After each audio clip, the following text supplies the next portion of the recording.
Thrilled to see so many people here today. We actually have a itty bitty bit of housekeeping stuff to do, but luck would have it. I have a joke for you. In just a moment. Lanny. That box. Yep. All right.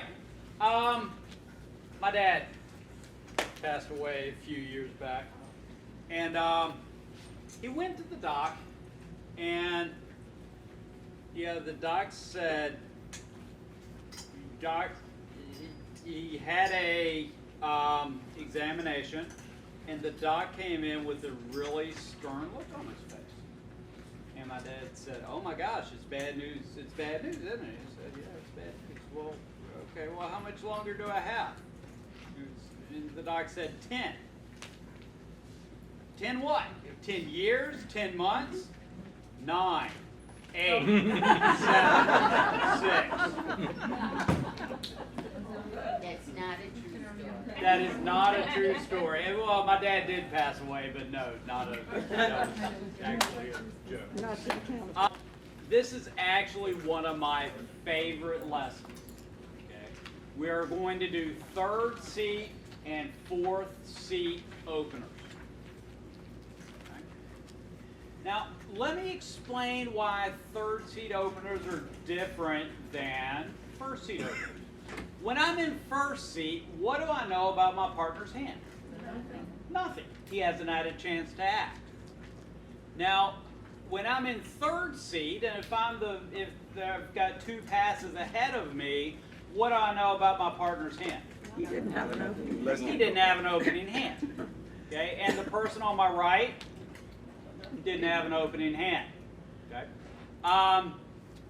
On occasion, you will be able to take a quick look to your left, and you will see somebody with an excited look on their face. Okay?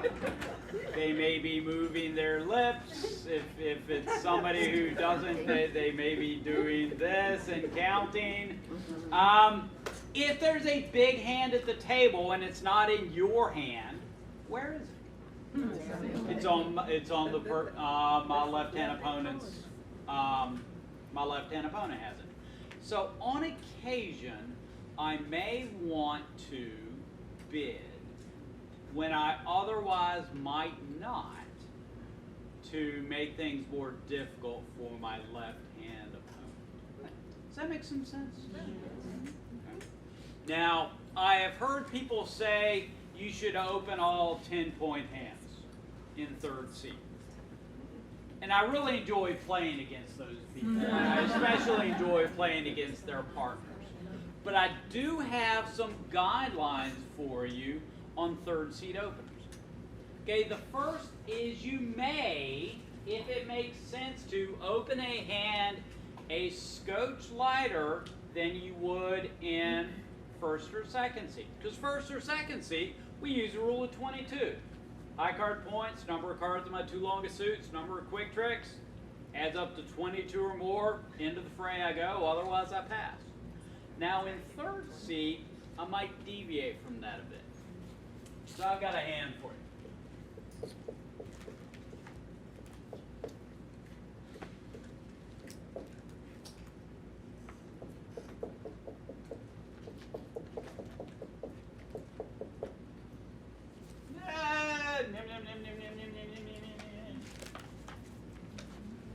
Make this a little better. All right. How many high card points? I have 11 high card points. How many cards in my 2 longest suits? 8. How many quick tricks? 1.5. So, is this a hand that I would ordinarily open in first or second seat? Okay. In third seat, I'm going to look at the hand and say, you know, if I open this hand, a couple of good things happen. How would I open this hand, by the way? I'd open a diamond. Now, if I open this hand a diamond and I'm silent the rest of the way, and my left-hand opponent actually has a good hand and comes into the betting, and my partner's on lead, what is he going to lead?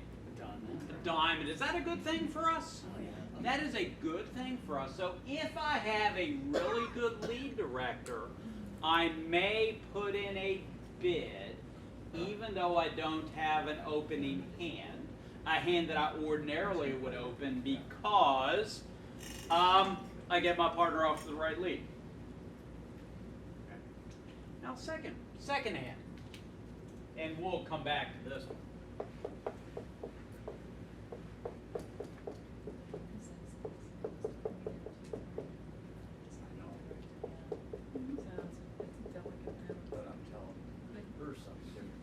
All right, hand on the right.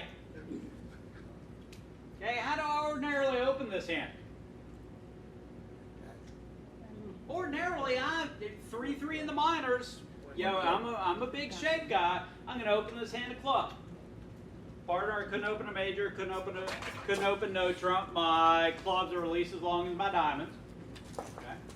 In third seat, I'm not as worried about defining shape because I know my partner doesn't have an opening hand. So this is a hand that in first and second seat I'd open a club. In third seat I'd open a diamond.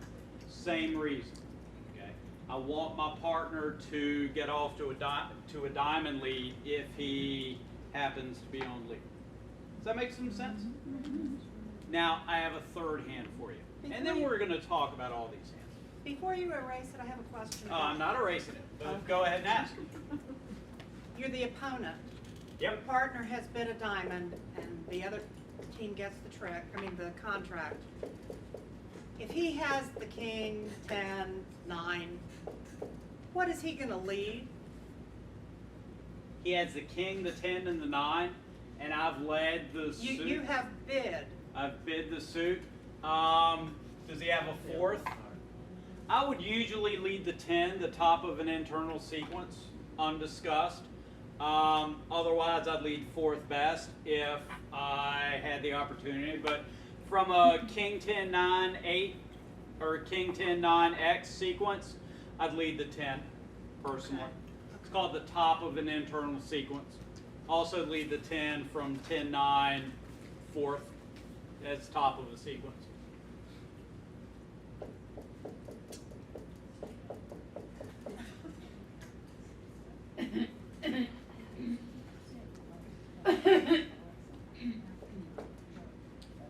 Nah, I'm not going to do that.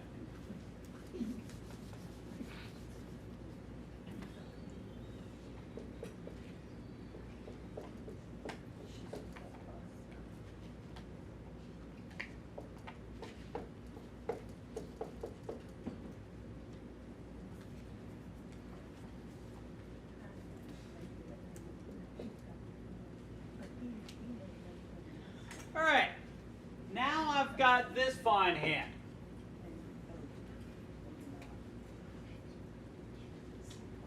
Is this an opening hand? Are you still third seat? Well, let's go first or second seat. No. It's almost an opening hand. Okay, which means that if I had the opportunity to bid with this hand, I would ordinarily pass. Okay? In third seat, we'll come back to this. Okay? And I'll tell you why this isn't a good candidate for a third seat opening. Okay? Now, there are people who will not open light in third seat. Okay? If you're one of those people, you never have to worry about you and your partner opening light in third seat. But if you or your partner open light in third seat, you need a signal to each other. Okay, that if I open light in third seat, I will tell you that I open light in third seat. Now, depending on where you're playing, you can do a wink or a nod or something. Okay, here at the bridge center, that would be severely frowned upon. Okay, severely frowned upon. So the signal is this. If I open light in third seat, I do not get to take another bid. I pass. What's the signal that I open light? I pass. So, if you're going to open light in third seat, you need to not have a problem with your rebid. Okay, so let's look at this hand. Hand in the middle. Okay, king fourth, jack fourth, ace queen jack, too small. You decide to open this hand a diamond. Next person passes, which surprises you a little, and your partner says a spade. Okay? Is there a way that you can communicate to your partner that you do not have an opening hand? Pass. You pass. And is your partner going to be upset with you with this hand? No, this is an excellent partner. You've got spades. We have a fit. I don't, and I might raise you later in the auction, but I'm not going to give you an immediate raise because if points are 10 or 11 around the table, your partner has every right to get excited with an 11 or 12 count hand. Okay, your partner will not get excited if the auction goes pass, pass, one diamond, pass, one spade, pass, and you pass. Okay. Doesn't mean you have to pass throughout, but you will pass your next bid. Okay? And your partner could bid 2 diamonds, which doesn't bother you. Could bid a heart, could have been a spade, could bid a no trump. None of those bother you. If he bids 2 clubs, you just need to get a new partner. The odds of that happening are somewhat slim. But what about if it's that left hand? That's my luck. Oh, well, this one. Now, let's look at this. Okay, same auction. My partner would do a spade. Pass, pass. Yes, you are familiar with I would Kinlaw. not do that. You're familiar with Kinlaw's law. Kinlaw's law is if there's a bid you don't want to hear from your partner, that's what he's going to make. So pass, pass, 1 diamond, pass, 1 spade, pass. What do you do with this? Go home. Well, you know, personally, I'm not going to pass. Okay? I'm not going to sign, because I actually like all the people that I play bridge with, and having them play a 4-2 fit is not something that I would foist upon them purposely. So with this hand, I'd bid a no trump, but I wouldn't feel good about it. Okay, I bid a no trump, and my partner, what does my partner do? He isn't in on the joke. He thinks I have an opening hand. Why? Because I opened and then bid again. So as God is my witness, he's going to bid 2 no. On bad days, he bids 3 no. Okay, so no good comes from opening this hand. Okay, does that make some sense? Say that again. No good comes from opening this hand. Do not open a hand in third seat where you're not prepared to pass whatever your partner bids. Now, I have another hand for you. This is going to bother. Some of y'all are sensitive, so I'm going to apologize in advance. Do you bid the no trump on the middle one there if he comes back to the club? Nope. Okay. I drop them like a bad habit. Okay, 1 diamond pass, 2 clubs. I'm not bidding 2, because think about it like this: 2 no trump invites 3 no trump. I don't have an opening hand. He doesn't have an opening hand. Okay, so being in 2 clubs on a 5-2 fit isn't a thing of beauty. Being in 3 no trump with 22 points between the 2 hands really is not a recipe for success. Yes, sir. Is the reason he should know that he shouldn't bid clubs because it takes it up to 2 levels? Nope. I mean, sometimes you got clubs. It's not that he shouldn't bid clubs. You should bid your hand. Okay? If you got dealt a hand and your normal response is 2 clubs, bid 2 clubs. But you said you would drop your I would pass my partner. I would not fail to Govan. If it ever goes 1 diamond, 2 clubs, I'll still play with you. Okay? But you'll get to play 2 clubs. Okay? So now I've got this hand.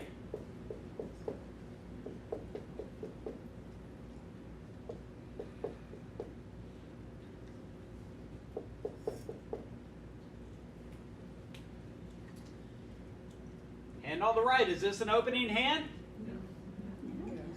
Yeah, I had a 13 count. So first or second seed, how do I open this fine hand? 1 club. Couldn't open a major, couldn't open no trump. Clubs are at least as long as my diamonds. Now in third seed, is it different? Yeah. Why? Sent to open the better minor diamond. Well, the better diamond, I mean, diamonds is definitely better minor, but I'm not opening this hand 1 diamond. 1 spade. Yeah, and I feel bad when I do stuff like this. No, I don't. Okay, because if I open this hand 1 spade and my partner bids 2 spades, what's going to happen? I'm going to play 2 spades, and I'm going to do my best. Now, fortunately, some of my partners will never realize that I opened a 4-card suit. Okay? Yeah, Govan will, but yeah, on a given night, I'm playing tonight. I play with one of you nice people because no one has a partner. I open this hand. You may wonder why I pulled an extra round of trump. Oh, that's just Ed being Ed. He had a 4-card major. Okay? If I open a spade, I'm prepared for any rebid my partner makes. And as God is my witness, he will always get off to the right lead if he's on lead. Okay? So in third seed and third seed only, 4th seed occasionally, but third seed, okay, if you have a beefy 4-card major, you may want to open that instead of your not beefy 3 or 4-card minor. Does that make some sense? But why wouldn't you just bid 1 club? You have the points, he might have the points. He doesn't have the points. Well, he could have 9 points, He could. 10 points. Well, a couple of reasons. One, if I open 1 spade, I make it more difficult for the person on my left. Okay? Second, I've got a good lead director. Okay? I really want my partner to bid a spade because as far as I know, this is my 1 shot at bidding. Okay? So there's nothing the matter with opening this hand 1 club. Okay? I would encourage you to consider opening in 1 spade because it's a beefy suit. It takes up more bidding room, and it gets your partner off to the right lead. Yes, ma'am. If the diamond bid, if your opponent bid, whatever you got written down there. Yep. If that person bids 1 spade, then what do? Or nothing? If my left-hand opponent, if it goes 1 diamond, 1 spade, pass to me, Yeah. I might reopen with a double. Probably wouldn't. Because I don't know what's going on here, but my partner had a chance to act over my 1 diamond bid and didn't. So he doesn't have 4 hearts. Okay, he couldn't bid a no trump. He didn't raise my diamonds. Okay, so of all the things he could have done, he did none of them. Okay, the only thing two things could be happening. One, he could actually have a penalty double of 1 spade. Okay, he could be ready to whack the guy who bid a spade. Now the other 99 times out of 100, I think the opponents just forgot to bid high enough. All right, yes ma'am. So the hand on the right there that's 13 points, you're opening that 1 spade even though it's 13 points, because you want to talk more. You don't want to pass out necessarily as 13 points. Oh, absolutely. This isn't a hand that I would consider passing.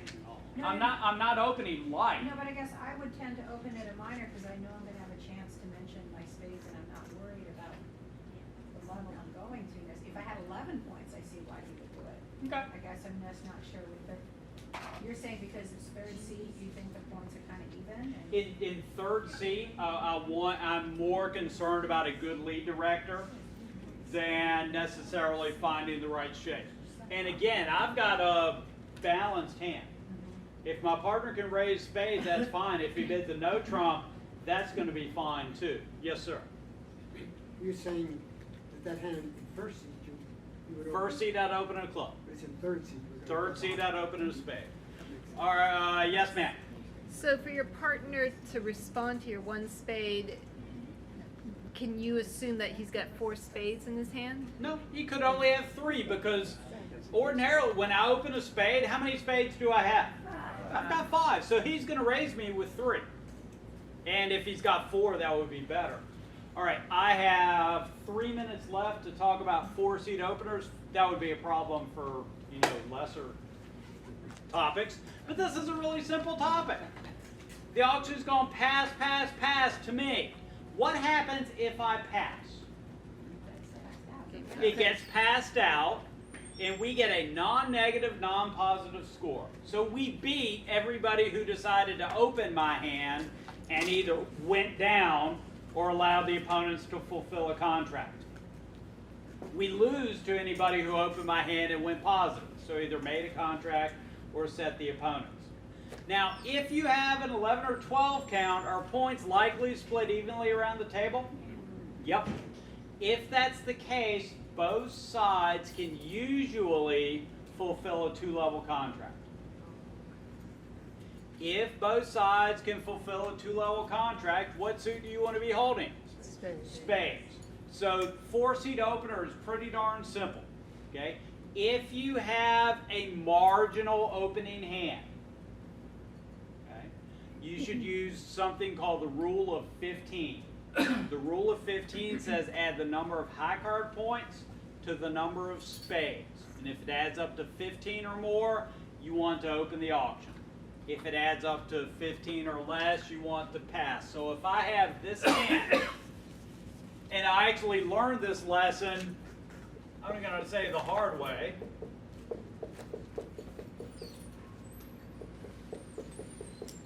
Okay, I've got this fine hand. It's a 12 count. Is this an opening hand? First, second, or third seat, it's an opening hand.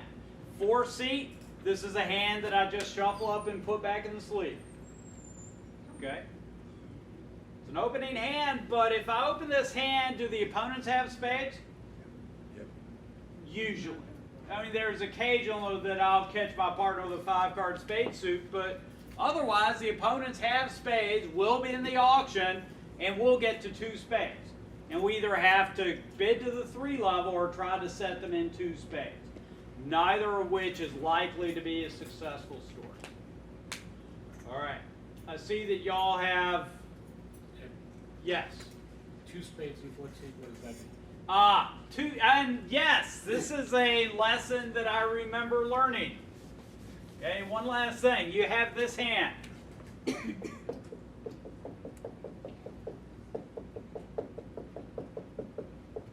Okay? First, second, or third seat. How do you open this hand? 2 spades. Okay, 4th seat. Okay, you're wondering what's going on because you have a 6 count. You have 3 people who have passed. This hand does not exist in 4th seat. Okay, so in 4th seat, you should make a beefier preempt. Okay, I've got a minimal hand with 6 spades. Okay, I would open this hand 2 spades in 4th seat. It says, partner, I got 6 spades. I've got a minimum opener hand. If I catch you with the right hand, please bid on, but otherwise, I'm taking up more auction room. Okay, good question. And now, I'm going to get you to play bridge.